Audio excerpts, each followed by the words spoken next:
Bismillahirrahmanirrahim. Reason for growth of administrative law to deals with the power duties of the administrative authorities.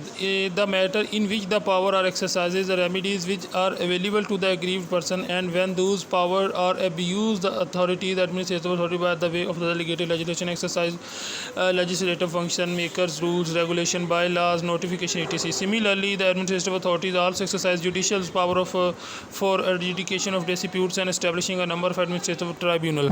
तो यहाँ पर बताया गया है कि इंट्रोडक्शन इसका यही है कि इसने क्यों तरक्की की है। इसने तरक्की इसलिए की है एडमिनिस्ट्रेटिव लॉ ने कि इसके अंदर जो है वो कुछ मैनर्स हैं कि which the power are exercised and remedies which are available, यानी कि ये एक एग्रीव्ड जो पर्सन होता है उसको बहुत ज़्यादा पावर देता है, उसको रेमेडीज़ देता है।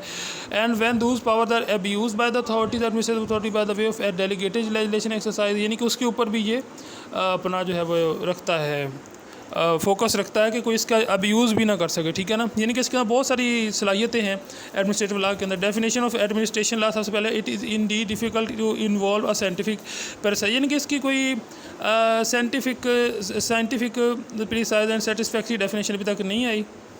लेकिन ये मुख्तलिफ़ किस्म के जो थिंकर हैं, जैसे आइवर जीनिंग है, डाइसी है, के.सी. डेविस है, तो इन्होंने मुख्तलिफ़, इसके आप स्क्रीन शॉट लेकर रख लें।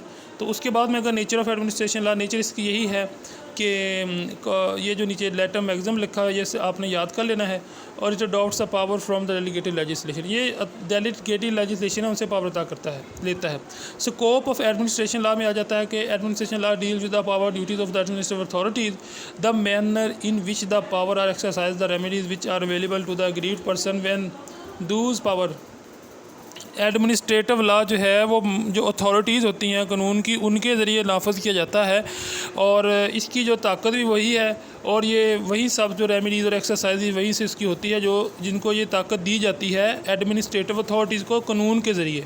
ठीक है, object of study of admin law, the main object of administrative law is to find a way in which these administrative authorities could be kept within their limits so that the discretionary power may not be turn into the arbitrary unleashed powers, to make those who exercise public power accountable to the people, to ensure observance of law. Importance of admin law, इसका importance बहुत ज़्यादा है। power to provide protection individual against abuse of such power, तो जब जो abuse होता है किसी ताकत का, कानून की ताकत का, तो जो एग्रीव्ड पर्सन है उसके हक़ में ये आता है एडमिनिस्ट्रेटिव लॉ।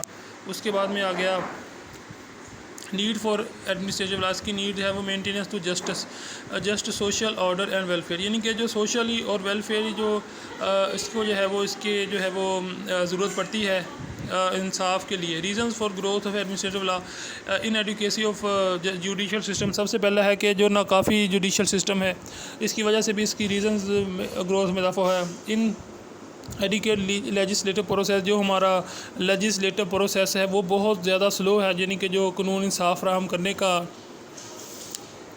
वह, यानी कि जो टाइम पीरियड है वो बहुत लंबा हो जाता है, तो एडमिनिस्ट्रेटिव लॉ को बहुत जल्दी इंसाफ मुहैया करता है। Less technical informal nature of admin law, ये तकनीकी कम है लेकिन इनफॉर्मल यानी कि इनफॉर्मल ज़्यादा है।